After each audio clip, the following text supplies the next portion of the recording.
양식과 추수라는 말씀을 가지고 요한복음 4장 27절 이하의 말씀을 나누도록 하겠습니다. 요한복음 4장 27절 이하의 사마리아 여인과 대화를 하면서 결국 예수님께서 추수 이야기를 꺼냅니다. 추수는 계시록 14장 14절로 16절에 있는 예수님의 재림을 말씀하시는데, 예수님께서 예수님 당시에 예수님이 가르쳤던 잠깐의 대화를 통해서 가르쳤던 사마리아 여인이 예수님의 복음을 듣고 동네 사람에 들어가서 동네에 말을 해서 동네 사람 예수님 만나러 옵니다. 예수님의 그 모습을 보고 추수할 곡식들이라 라고 말합니다. 누렇게 익은 추수할 열매들이라 이렇게 말씀을 하세요. 그들은 신앙의 초창기죠. 초창기임에도 불구하고 여인을 통해서 복음을 들었던 그들의 마음속에는 그리스도를 초청에다가 다시 말씀을 드리면서 예수님께서 그리스도심을 확신하게 됩니다. 지금으로부터 2000년 전이죠. 아주 오래 전입니다. 아주 오래 전인데 예수님이 그때도 예수님의 재림에 대해서 이야기하시고 예수님보다 먼저 태어났던 세례 요한도 예수님의 재림에 대해서 이야기를 합니다. 그래서 마지막 예수님 재림 때가 되면 아직 예수님이 사역을 위해서 세례받기 전임에도 불구하고 마지막 예수님 재림 때가 되면 알고 근무와 곡간을 드리고 쭉정이는 꺼지지 않는 불에 데우시리라 이렇게 세례 요한이 설교를 하고 이어서 예수님이 세례 받으러 오시고 마귀시험 받으러 가시고 나오셔서 제자를 뽑으시고 그 다음에 산상팔복을 말씀을 하시죠. 예수님이나 세례 요한보다도 앞섰던 에녹은 유다서 1장에서 예수님께서 하나님 아들께서 전사를 대동하고 구름을 타고 오실 것이다 라고 예언을 했습니다. 그때는 아담의 7대 손이었기 때문에 지금으로부터 5300년 전입니다. 그때도 예수님에 대해서 전혀 모름에도 불구하고 재림에 대해서 이야기를 했죠. 그때에 비하면 지금은 재림이 훨씬 더 가깝죠. 2000년보다도 훨씬 더 가깝습니다. 2000년보다도. 그래서 본문에 나온 추수에 대한 내용을 우리가 살펴보기 전에 계시록을 잠깐 1장부터 22장까지 빠른 속도로 1, 2분이면 다 하기 때문에 한번 암송을 해보고 그렇게 말씀을 나누도록 합니다. 왜냐하면 우리 청년들이나 우리 성도들에게도 항상 잊지 마라. 계시록을 잊으면 안 된다. 육신적으로 여러 가지를 할지라도 계시록을 잊어버리면 안 된다. 그런 의미에서 한번 바람처럼 한번 지나가 보도록 하겠습니다. 조 장로님도 다 알고 계시는 70이 넘으신 계시록 1장 반드시 속게 될 일, 2장 에서보도 4개 교회입니다. 3장 사빌라 3개 교회입니다. 4장 하나님의 보좌가 나오고 예배가 나오죠. 천상 예배입니다. 5장 인을되게 합당한 자, 누가 인을될 것인가? 죽임당한 어린 양 일대입니다. 반드시 죽임을 당했어야 돼요. 예수님밖에 없죠. 6장 6가지 인이 나옵니다. 6가지 인. 그 하나하나가 우리의 시대 속에 살아있듯이 나타나 있어요. 살아있듯이. 종말의 어느 부분을 향해서 우리가 가고 있는 거죠. 백마와 탄자가 이미 나타났다고 보고, 붉은 말과 탄자도 이미 진행 중에 있다고 보고, 검은 말과 탄자도 이미 진행 중에 있다고 봅니다. 우리가 앞으로 준비할 것은 검은 말과 탄자의 물가 폭등에 대해서 대비를 해야 되는데 준비가 안 돼 있죠. 현재는 4번째 인에 청황색 말이 나타나서 온 세계를 전염병으로 들끓게 합니다. 우리는 지금 그 속에 있습니다. 그 속에 5번째 인을 떼면서 근지진 나고 청황색 말 6번째 인을 떼면서 이제 근지진이 나죠. 그리고 8장에 가서 7번째 인을 떼면서 나팔을 불기 시작합니다. 7장으로 가서 내천사가 등장이 되고, 그리고 셀 수 없는 금무리가 등장되면서 이스라엘 민족이 복음화가 됩니다. 8장으로 가서 기도가 나오고, 그리고 첫째 7번째 인이 떼어지면서 7 나팔을 불기 시작하면서 첫째 나팔이 불려지죠. 하늘로부터 피 섞인 우박과 불이 나옵니다. 바다가 피가 되고 강이 피가 됩니다. 그리고 해달별이 타격을 받고, 그리고 계속 9장에 가서 이스라엘 민족의 황충전쟁이 시작됩니다. 그리고 계시록 13장 9장 11절 이하에 3차 대전 2만만 군대가 등장돼서 3차 대전이 중동 중심에 삽니다. 그래서 늘 중동을 눈여겨봐야 돼요. 지금 아프가니스탄이 중동입니다. 거기에 중국이 개입되어 있고 러시아가 개입이 되어 있고 미국이 개입이 되어 있다가 빠져나왔죠. 그러면서 유브라데 전쟁이 3차 대전 계시 9장 11절 이하에 나오죠. 10장에 7부류와 또 두루마리가 등장이 되고 두루마리를 먹이라 하면서 예언이 시작이 됩니다. 11장에 1절에 성전을 짓기 위해서 측량을 하고 두 증인이 3년만 활동을 하면서 죽임을 당합니다. 계시록 11장 7절에서 11장 15절에서 마지막 나팔을 불고 12장에서 어린 예수님께서 태어나신 것에 대해서 마귀가 공격하는 그런 부분이 기록이 되다가 하늘의 전쟁이 나면서 마귀와 그 사자들이 미갈과 사자들이 쫓겨서 땅으로 내려오게 됩니다. 마귀가 땅으로 내려온다. 용이 땅으로 내려온다. 사단이 땅으로 내려온다. 땅으로 내려올 준비를 지금 하고 있겠죠. 그러면 세상이 지금보다 훨씬 더 악해지고 훨씬 더 악해집니다. 지금도 악하죠. 지금도 뉴스를 볼 수가 없어요. 뉴스를 보면은 구역질이 납니다. 너무 더럽고 너무 악해서 구역질이 나요. 미래 시대는 더 그럴 수 있죠. 그래서 12장 7절에 전쟁이 납니다. 그러면서 여자가 곧 교회가 광야 자기 곳으로 도망을 갑니다. 13장에 바다에서 7머리 10뿔 짐승이 나타나고 땅에서 짐승이 두 뿔 가린 어린 양 같은 짐승이 나타나죠. 그리고 14장에 하늘의 시온성에서 주님을 14만 4천이 찬양을 하고 그리고 세 천사 나팔소리가 있으면서 그리고 예수님의 재림이 14장 14절 이하에 주어지게 됩니다. 15장에서 천상의 모세노래 어린 양의 노래를 부르면서 16장에 7 대접이 쏟아지죠. 7 대접이 쏟아지면서 표를 받은 자에게 악하고 독한 종기가 납니다.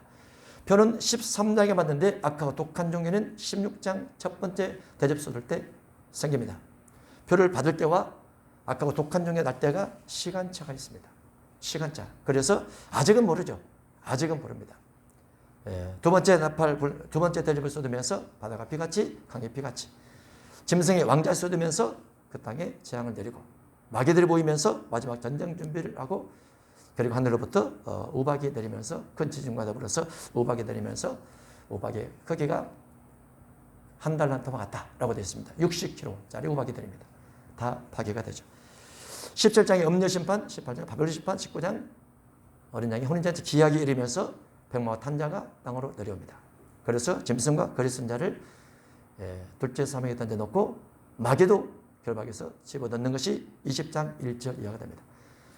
그리고 천년왕국이 시작되고 천년왕국 끝나고 나서 마귀가 미혹하여 다시 미혹되죠. 바다에 모래수와 같이 많은 사람이 미혹에 대해서 넘어갑니다. 그리고 계시록 20장 11절 이하에 백보자 재판이 진행이 되면서 21장에 사랑의 새 땅이 준비가 됩니다. 22장에서 하나님의 보좌가 등장이 되고 생명수강의 선물을 마시게 되면서 결론으로 아멘 주 예수 오십소서 이렇게 진행이 됩니다. 그 어느 시점에는 우리가 들어가 있는 거죠. 그 어느 시점에 우리가 들어가 있는 거예요. 그리고 그때를 준비하는 것이 현재 신앙의 우리의 모습이 되어져야 된다. 이렇게 말씀을 정리를 해보면서 요한복음 4장에 예수님께서 물들어온 여인을 향해서 육의 물을 마시면 다시 목마르지만 내가 주는 물을 먹으면 영원히 목마르지 아니하리라 라고 말씀하시는 부분을 가지고 예수님께서 그 여인의 가정사를 이야기하고 가정사 이야기하면서 동시에 예배에 대해서 이야기하고 예배에 대해서 이야기하면서 추수 부분으로 말씀이 연결되어 갑니다. 예수님의 대부분의 말씀은 결국은 구원론으로 흘러갑니다. 어떻게 해서 구원받을 수 있는가? 어떻게 해서 구원받을 수 있는가? 그리로 흘러가게 되죠. 우리가 지금은 당장은 영혼이 육에서 빠져나가는 때가 아니기 때문에 구원에 대해서 요한한 것처럼 생각된다 할지라도 우리의 신앙의 목적지가 반드시 거기에 있어야 됩니다. 거기에 가기 위해서 과정을 현재 갖고 있는데 그 과정이 모두 다 다양하죠. 다양합니다. 어디에서 거기로 가는지 몰라요. 그런데 여러 과정 속에 있으면서 이 과정에 머물러 버리는 사람이 있고 과정에서 뒤로 가버리는 사람이 있고 과정보다 앞서가는 사람이 있고 목적지를 향해서 목숨을 버리는 사람도 있겠죠. 그건 알 수가 없어요. 알 수가 없지만 예수님께서는 2000년 전에 우물가에 가셔서 그 사마리아 여인을 만나면서도 그 속에서도 추수에 대해서 이야기를 하시는 거 보면 결국은 우리의 신앙의 목적지는 반드시 머무르거나 뒤를 돌아보거나 하지 않냐고 그 목적지가 명확하게 영혼 구원이 되어야만 된다. 이런 것들을 잊어서는 안 되겠죠. 본문의 말씀을 강론하도록 하겠습니다. 요한복음 4장 27절입니다. 이때 제자들이 들어와서 예수께서 여자와 말씀하시는 것을 이상히 여겼으나 무엇을 구하시나이까 어찌하여 그와 말씀하시나이까 묻는 자가 없더라. 왜냐하면 예수님께서 비록 사마리아 여인과 대화를 할지라도 예수님의 제자들은 이미 예수님께서 어떤 분인지 알고 있죠. 이유 없이 예수님께서 그 여인과 대화하고 있을 리가 없다라고 생각해서 묻지 않습니다. 여자가 물동이를 버려두고 물을 기르기 위해서 왔던 그 여자가 예수님과 대화를 하면서 육의 물을 먹으면 다시 목마르지만 예수님 물을 먹으면 다시 목마르지 않다는 말씀에 은혜를 받죠. 그리고 가정사에 대해서 예수님께서 먼저 말씀을 꺼내시고 여인 예수님에게 선자이십니다라고 대답을 합니다. 그리고 예배에 대해서 이야기를 하고 예수님께서 내가 바로 그리스도야 라고 대답하게 될 때에 그 여인의 마음속에 육의 물이 아무것도 아니다 라는 생각이 들었겠죠. 영생의 물이 있는데 육의 물이 그리 중요한 것은 아니다 라고 생각을 하게 된 겁니다. 여러분이 영생에 대해서 확실한 신앙적 질서를 가지고 있는 사람은 육의 물이 좀 약할 수도 있어요. 뭐 상관없다고 봅니다. 어느 곳에서 출발했을지라도 목적지는 같은데 어느 사람은 머무르다 가고 어느 사람은 뒤로 돌이켜서 가고 어느 사람은 다른 사람을 챙겨갈 수도 있고 어느 사람은 좀 더 선한 일을 더 많이 하기 위해서 지체될 수도 있어요. 그러나 목적지는 같죠. 그 여자가 물동이를 버려두고 동네로 들어가서 사람들에게 이르되 내가 행한 모든 일을 내게 말할 사람을 와서 보라. 이는 그리스도가 아니냐? 선지자가 아니냐? 그리스도가 아니냐? 내가 예수를 만났다고 말이죠. 내가 내 영혼의 구원자 그리스도를 만났다고 말이죠. 내가 영원히 살 수 있는 길을 알려주신 예수 그리스도를 만났다고 말이죠. 그 여인이 동네에 들어가서 고래고래 소리 질렀는지 자기 주변에 한 사람 만났는데 그 한 사람이 여러 사람에게 말했는지 모르지만은 어쨌든 그 여인의 말을 동네 사람들이 듣게 됩니다. 만약에 혹자들이 설명하는 것처럼 이 여인이 동네에 모든 여인들을 통해서 손가락질을 받았던 창녀였더라면 그 여인의 말을 누가 믿을 수 있겠습니까? 너 거짓말이지? 너 거짓말 아니야? 이렇게 말할 수도 있죠. 그런데 어쨌든 그 여인은 동네에 말했고 동네 사람들은 그 여인의 말에 귀를 기울였던 거죠. 그 여인은 동네 사람들에게 자기가 경험했던 예수님에 대해서 복음을 전하고 있는 겁니다. 명확하게 정확하게 선지자 그리스도를 만났다는 말이죠. 오죽하면 내가 물동이를 놓고 영생의 샘물을 주신 날 그 물 앞에 내 모든 것을 토론하고 그분께서 나를 믿게 하시고 내가 여러분에게 전하러 왔겠습니까? 이렇게 말을 했겠죠. 내가 경험한 예수, 내가 기도 중에 만난 예수, 내가 체험된 그 하나님이 내 삶에 저절로 간증이 되는 것이죠. 그럴 수밖에 없죠. 그들이 동네에서 나와 예수께로 오더라. 한두 사람이 오는 것이 아니고 동네 사람이 다 오는 겁니다. 그들이 여인의 말을 들은 동네 사람들이 예수님께 오죠. 그 사이에 제자들이 청하여 이르되 라삐요 양식 사왔습니다. 점심 드셔야죠. 양식 사왔습니다. 잡수소서. 이르시되 내게는 너희가 알지 못하는 먹을 양식이 있느니라. 예수님이 배가 고프시겠죠. 낮 12시가 넘었죠. 제자들도 예수님이 배가 고픈지 알고 자기들도 배가 고팠을 거예요. 배가 고픔에도 불구하고 예수님은 육의 양식하고 영의 양식을 분리해서 육의 양식은 육의 양식일 뿐 다시 먹어야만 되지. 영의 양식은 영원히 목마르지 않는 것이고 영생을 주는 것인데 나는 너희가 알지 못하는 먹을 양식이 있다라고 예수님께서 대답을 하십니다. 이 양식이 우리에게도 필요하죠. 육의 양식도 필요하지만 영의 양식도 필요하죠.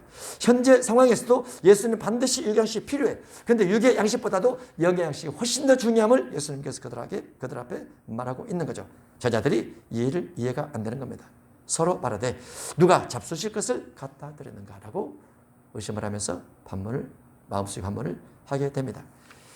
예수께서 이르시되 내 양식은 바로 이것이다 하면서 예수님은 영의 양식을 설명하시면서 나를 보내신 이의 뜻을 행하며 그의 일을 온전히 이루는 이것이지만 우리가 주님께서 말씀하신 양식은 아버지 뜻을 이루는 것과 바로 이것이다 라는 전도 부분에 해당이 되지만 여기서 양식을 한번 짚고 넘어가기 싫습니다.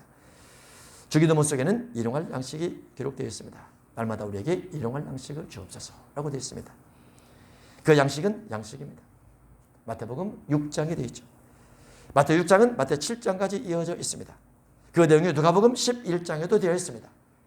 주기도문에 나와 있는 양식을 영의 양식이라. 그래서 날마다 우리가 말씀을 상고하거나 말씀대로 살아야 된다. 그래서 의무적으로 말씀을 읽어야 된다. 이렇게 생각하는 부분이 포함될 수도 있겠지만은 더 정확하게는 마태복음 6장과 7장에 있는 주기도문의 일용할 양식은 떡과 생선과 알입니다.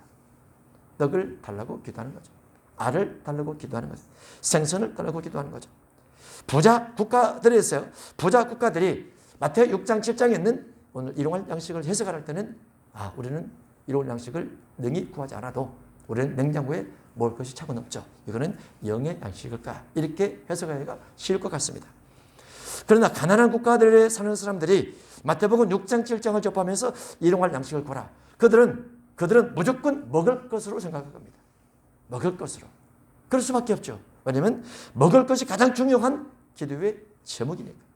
그들에게는 본문 속에도 문맥을 보면은 오늘날 우리에게 일용할 양식을 주옵소서 하는 부분이 반드시 떡과 생선과 알이 되는 것입니다. 우리는 여전히 무엇에 목말라 있어야 됩니까? 우리는 선교 또는 구제에 목말라 있어야 돼요. 그 목적을 이루기 위해서 반드시 오늘 하루도 일용할 양식을 주옵소서 기도를 해야 된다고 말이죠. 하나님 내게 떡과 생선과 알을 주세요. 내가 누군가를 섬기고 누군가를 사랑하고 싶은데 아직 그걸 다 못하고 있습니다. 그래서 오늘 내게 일용할 양식을 주셔야만 됩니다. 라는 것이 우리 마음속에 기도 제목으로 늘 있어야 돼요. 또 우리가 기도하다가 여기에 묶여서 떡과 생선과 알에 묶여서 이것만 구하고 목적지를 잃어버리면 이것이 결국은 점점 커져서 날지라도 여기에 곰팡이가 피고 썩을 겁니다. 그러면 우리 영혼도 그만큼 썩어지는 거죠. 우리는 일용할 양식을 늘 기도를 해야 돼요. 무엇 때문에? 우리보다 연약한 분들을 위해서, 그들을 섬기기 위해서, 그들을 사랑하기 위해서. 작은 물질을 가지고는 작게 섬기고 많은 물질을 가지고 많이 섬길 수 있겠죠. 예수님께서 그 시대 2000년 전에 예수님의 설교를 듣는 대부분의 사람들도 가난했을 겁니다. 그래서 제자들아 주기도문이야 주기도문 일용할 양식 달라고 기도해야지. 예. 그들은 뭐가 가장 중요한 목적입니까? 복음이 예루살렘에서 시작해서 첫 출발을 해야 되는데 아직 못했죠. 예수님께서 십자가 지시고 부활하신 다음에 출발을 시작되니까 성령이 오신 다음에 출발을 시작하니까 그 전에는 예루살렘의 유대 중심으로만 복이 머무르단 말이죠. 그런데 일용할 양식 기도를 주님께서 제자들에게 하기를 말씀하시고 제자들은 일용할 양식 기도하면서 일용할 양식 주어질 때마다 이거 가지고 예루살렘, 유대, 사마리아, 소아시아, 로마 근데마치 우리가 복음의 일부분을 보내자 하면서 그 운동을 했을지도 모릅니다. 누군가는 복음은 함께 가기 때문에 복음은 말씀만 가지고 갈 수는 없죠. 복음이 필요한 지역에 교회도 세워야 되고 학교도 세워야 되고 병원도 세워야 되고 구제도 해야 되고 하기 때문에 예수님의 관점에서는 아주 정확한 기도 제목을 주신 것이죠. 일용할 양식을 주옵소서. 아버지께 일용할 양식을 달라고 기도하라. 매일 기도하라.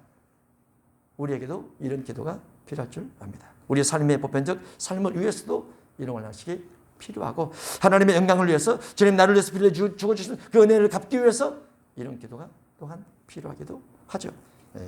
그리고 전도 양식도 당연히 필요합니다. 이 두 가지가 같이 섞여 있죠. 엮여 있습니다. 사마리아 양식 당연히 전도가 양식입니다. 나를 보내신 이의 뜻을 행하기 위해서 내 양식은 바로 그것이다. 나를 보내신 이의 뜻, 나를 보내시는 아버지고 아버지께서 나를 왜 보내셨는지 아느냐? 아버지께서 나를 보내신 이유는 여러 가지 이유가 있겠지만은 그것이 내가 주된 사역이고 해야 될 일이다라고 말씀하시면서 나의 양식은 나를 보내신 이의 뜻을 행하는 것이다 라고 말씀하시면서 마태 18장에 어린아이를 잃어버리지 않는 것, 믿는 사람을 실족시키지 않는 것이 아버지 뜻 가운데 하나가 있고 요한복음 6장 40절에 아들을 보고 믿어 영생 얻게 하는 것이 아버지 뜻이 또한 있습니다. 마태 7장 21절에는 하늘에 계신 아버지의 뜻대로 행하는 것이란 법을 행하는 겁니다. 법은 하인의 사랑이죠.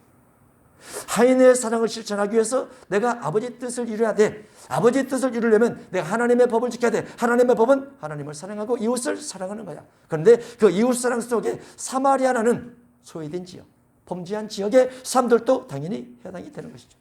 예수님께서 그곳에 가는 겁니다. 장차 사마리아 지역도 예수님께서 피를 흘리시면서 사마리아 사람들아 내가 너희를 위해서 피를 흘렸으니 너희가 과거에는 죄인이었고 지금도 죄인이었지만 내 피를 믿는 순간 너희들의 모든 죄가 용서되는 거야 라고 선포하시죠. 이방의 모든 지역들도 우상숭의 모든 이방인들아 내가 너희를 위해서 피를 죽으면 너희들의 모든 원죄도 용서되는 거야 선포하시죠. 그게 십자가 능력 아닙니까? 십자가 은혜이기도 하고. 그래서 예수님 아버지 뜻을 이루기 위해서 오신 것이 바로 그렇게 해서 사마리아인에게 말씀을 전하는 것이 아버지의 뜻이면서 자신의 양식이라 그 말이죠. 그리고 아버지의 일 온전히 이루는 이것이다. 전도죠. 아버지 일을 이루는 것. 아버지 일을 이루는 것, 이것 여인에게 말 건네는 것, 말씀을 건네는 것, 영생물을 건네는 것, 영원히 목마르지 않는 생물을 건네는 것. 그리고 그 영혼 속에 죄사함에 대한 하나님의 은혜를 끼치고 그 영혼 속에 주님이 그를 사랑한다는 말씀의 표현들을 하는 것. 이게 전도인데 선교인데 이것이 바로 주님의 양식이더라 그 말이죠. 주님의 양식이더라. 그 양식을 예루살렘, 유대, 사마리아 땅끝까지 전파해야 될 의무는 예수님께서 우리에게 맡겨준 의무입니다. 우리는 끊임없이 이 예루살렘, 유대, 사마리아 땅끝을 향해서 걸음을 옮겨가려고 해야 되는 거죠. 누군가를 통해서라도 아니면 우리가 직접 이 복음 사역은 여전히 우리에게 살아 있습니다. 코로나가 지금은 여러 환경에서 막고 있지만은 언젠가 풀어질 때가 오겠죠. 언젠가 사라질 때가 올 것입니다. 이스라엘 민족이 온전히 복음화 될 때까지, 이방인의 충만한 수가 차고 이스라엘의 완악함이 풀어질 때까지, 그러면 다시 그 땅에 복음에 들어가서 주 맞을 준비를 하게 하겠죠. 너희는 넉 달이 지나야 추수할 때가 이르겠다 하지 않으느냐. 넉 달? 10월 달에 추수를 하면 6월입니다. 10월 달에 추수할 때가 10월 달에 추수하는데 곧 다가오겠지? 예수님은 나는 너에게 이르노니 너희 눈을 들어 밭을 보라. 기어져 추수하게 되었도다. 눈을 들어 밭을 보라. 이 밭은 어떤 밭입니까? 여인이 이 동네에 들어가서 동네 사람들에게 복음을 전하고 복음을 들은 사람들이 예수님을 향해서 오는 그 모습이에요. 그게 밭이에요. 그들이 여인을 신뢰하고 그들이 여인의 말을 믿으면서 그리스도가 오셨다고, 예배 문제를 풀 수 있는 그리스도가 오셨다고, 사마리아 산에서 예배할 것인가, 예루살렘에서 예배할 것인가, 그 문제를 정확히 풀어주는 메시아 그리스도가 오셨다고, 너의 가정을 쌓다 정확하게 찍어서 말씀하신 그분께서 오셨다고, 우리가 그분의 말씀을 들으러 가자. 그 말이 사실이라면 나도 너처럼 그분을 믿고 그분을 그리스도로 믿으면서 그 앞에 기도할 것이다. 그런 마음을 가지고 오는, 부정적이지 않고 비판적이지 않고 정죄하지 않는 그런 마음을 가지고 오는 그분을 예수님께서 제자들과 음식에 대해서 이야기하면서 야 밭을 보라. 그들의 추수할 곡식이 아니겠느냐. 그들의 추수할 알곡들이 아니겠는가 라고 말씀하신 것이죠. 그들을 향해서. 그들 마음속에는 사마리아 사람이라는 국가적 정통성에 배제된 소외된 마음이 있었을 겁니다. 남유다에서 그 지역을 향해서 손가락질하면서 넌 죄인들이야 했던 그 아픔의 마음들도 있었을 거예요. 그러니까 예수님께서 오셔서 그 여인에 대한 모든 것들을 풀어주니까 그 동네 사람들이 메시아 그리스도에 대한 선망의 마음이 확 믿음으로 들게 했던 것이죠. 그리고 그들 또한 추수가 되기 위해서 예수님 앞에 나오게 되는 겁니다. 마태 13장 30절에 보면 추수 때에 재림 때입니다. 내가 추수꾼들에게 말하기를, 추수꾼은 천사들입니다. 가라지는 먼저 거두어 불사르게 단으로 붓고, 가라지는 불사르게 단으로 묶어버릴 것이다. 곡식은 모아 곡간에 넣을 것이다. 곡간은 구름 이가 된다고 그랬죠. 예수님 재림 때 구름으로 다 올라가야 되니까 구름 위가 곡간이 되는 거예요. 누가 올라갑니까? 곡식이 올라갑니다. 그것도 익은 곡식이 올라가겠죠. 익지 못한 것은 못 올라갈 수도 있죠. 계시록 14장 15절. 당신의 낯을 이들로 거두소서. 땅의 곡식이 다 익어. 땅의 곡식이 다 익어. 예수님의 재림할 때 우리의 신앙이 익은 신앙이 돼야 돼. 가라지 신앙 되면 안 되고, 죽정이 신앙 돼도 안 되고, 길가에 있는 밭도 안 되고, 돌밭도 안 되고, 가시밭도 안 됩니다. 알곡이 돼야 돼, 알곡이. 익은 곡식. 성품으로도 있고, 물질로도 섬김으로 있고, 믿음으로도 있고, 배려와 섬김, 사랑으로도 있고, 마태 25장 하면 등불을 밝히 꺼지지 않고 비추면서 계속 여분의 기름을 집어넣을 수 있는 그 믿음. 달란트를 주시면 달란트 가지고 끊임없이 남기는 장사를 해서 또 남겨가는 그 믿음. 특히 작은 자 하나에게 내 것을 주면서 그들이 구원받도록 덕을 세우는 그 믿음. 그게 익은 곡식이죠. 땅의 곡식이 다 익어 거둘 때가 이렇습니다. 구름 위에 앉으시니까 낯을 땅에 두르매 땅의 곡식이 거두어지니라. 다 휴거되죠. 휴거. 이때가 믿음의 사람들에게 소망이고 꿈입니다. 우리가 살고 있는 시대에 이것이 현실이 될 줄 누가 알겠습니까? 아직은 모르지만은 우리가 살고 있는 미래 시대에 현실이 될 줄 어떻게 알겠어요? 거두는 자 누굽니까? 거두는 자는 여인을 말합니다. 본래 여인은 가라지였었겠죠. 예수님께서 그를 만나서 유괴물 대신 영예물을 말씀하셨고, 여인이 선지자와 예수님을 그리스도라고 인정을 하면서 그가 마음속에 믿음이 생겼고 믿음이 생긴 그를 예수님께서 이제 열매를 맺은 겁니다. 그 여자가 이제 거두러 가는데 거두는 자가 이미 삭을 받았더라라고 되어 있습니다. 무슨 삭입니까? 예수님의 영생의 물을 믿고 예수님의 영원히 사는 물을 믿고 받아들임으로 이 여인 속에는 이제 영생이 이미 삭으로 주어졌어요. 삭으로 주어졌어요. 영생은 예수님 믿음 속에 있습니다. 예수님이라는 그 이름 속에 이미 영생이 들어있어요. 이는 그가 자기의 백성을 그들의 죄에서 사실 자심이라. 예수님의 이름 속에 사람의 죄가 용서해 주는 부분이 있고 용서받는 부분이 있다 보니까 예수님의 이름을 부르면 그 속에서 구원이 나는 거예요. 여인은 예수님께서 그 여인을 향해서 마태복음 13장 천국의 조건을 설명한 건 아니죠. 마태 25장에는 세 가지 비유를 설명한 것도 아니죠. 다만 그 여인은 이 유괴물 대신 영생의 물을 믿었던 거예요. 영생의 물이 영생의 말씀이라는 걸 믿었던 거예요. 영생의 말씀이 하나님 앞에 온전한 예배를 드리는 것이라고 믿었던 거죠. 그 믿음이 여인의 마음속에 자리 잡았고 그것이 주님께서 보실 때 삭을 받게 된 겁니다. 영생의 삭을 말하죠. 베드로는 마태 16장에서 주님을 신앙 고백함으로 삭을 받습니다. 다른 말로 천국 열쇠를 받죠. 로마서 10장 9절에는 예수님에 대해 신앙 고백함으로 예수님의 시인함으로 구원을 받습니다. 누가 19장 8절에는 삭개오가 모든 것을 헌신하면서 소유 절반을 가난한 자들에게 주길 싸우며 하면서 내놓을 때 구원이 그 집에 이르게 됩니다. 다 영생에 대한 삭을 받는 거죠. 그리고 그렇게 영생의 삭을 받은 사람은 영생에 이르는 열매를 모아야 됩니다. 주님을 영접해서 삭을 받은 사람은, 주님을 믿어서 삭을 받은 사람은 그 이후에 영생에 이르는 열매를 모아요. 그래서 이 두 가지 영생에 이르는 열매를 맺는 것이 현재 우리가 해야 될 일들입니다. 그중에 하나는 전도 열매죠. 누가 5장 15절에 예수님의 치유 소문이 나면서 수많은 무리가 예수님께 모여옵니다. 사도행전 2장 41절에와 사도행전 4장 4절 이하에 성령 세례 받고 베드로가 복음을 증거를 하고 오겨같이 나오면서 성전에 올라가면서 나면서 안전병 있는 자를 치료하면서 또 말씀을 증거를 합니다. 그래서 베드로 주변에 수없이 많은 사람이 모여들게 되죠. 마태 16장에서 예수님은 그리스도라고 고백했던 그 베드로의 열매는 그 당시의 믿음의 고백적 열매지만은 사도행전 2장 이후에서 복음을 증거를 하면서 영성 열매를 나름대로 또 보고 있는 거죠. 그리고 인격의 열매도 있습니다. 우리가 맺어야 될 또 하나의 열매죠. 인격 열매. 예수 믿는 사람이네. 뭔가 그러면 그렇지. 달라도 달라. 예수 믿는 사람의 모습과 예수 믿지 않는 사람 뭔가 달라도 달라. 말도 행위도 성품도 모습도 그렇죠. 당연하죠. 왜 그렇습니까? 자꾸 설교를 들으면서 인격에 변화되어서 말씀을 듣고 말씀을 들으면 들을수록 자신의 진리 받고 깎을 것은 깎고 털어낼 것 털어내고 또 반복될지라도 또 낮출 것은 낮추고 하면서 하다 보니까 믿음의 사람들은 모습이 뭔가 다르게 보입니다. 그게 인격의 열매죠. 고전 13장 4절 이하에 사랑은 오래 참고 온유하며 시기하지 않으며 자랑하지 아니하며 교만하지 않으며 무례히 행하지 않더라. 그렇게 살아가면 되죠. 갈라디아서 5장의 성령의 열매, 에베소 5장의 빛의 열매, 베드로서 1장 4절의 신성한 성품, 명확하게 성품이라고 되어 있습니다. 믿음의 덕을 세우고 덕의 지식을 쌓고 지식을 절제하면서 인내하고 경건하면서 형제 우애하고 형제 우애에 사랑을 더해서 간다면 신성한 성품이 되어서 천국에 넉넉하게 들어갈 수 있다는 그 열매, 그 열매가 영생에 이르는 열매가 틀림없습니다. 틀림없죠. 우리는 그 열매를 향해서 가고 있는 거예요. 어떤 환경이 끊임없이 주어진다 할지라도 그 속에서 신앙의 열매를 맺으며 가지라고 다짐하고 또 다지면서 갑니다. 그렇게 가다 보면 말씀을 가르치는 사람도 말씀을 배운 사람도 부른 자와 거두는 자가 함께 즐거워할 수밖에 없는데 결국은 예수님께서 구름 타고 오시고 우리가 구름 위로 올라가면 구름 위에서 제주 15장 2절 이하에 모세노래 어린 양의 노래를 부르면서 마음껏 주님 앞에 영광을 돌리게 되죠.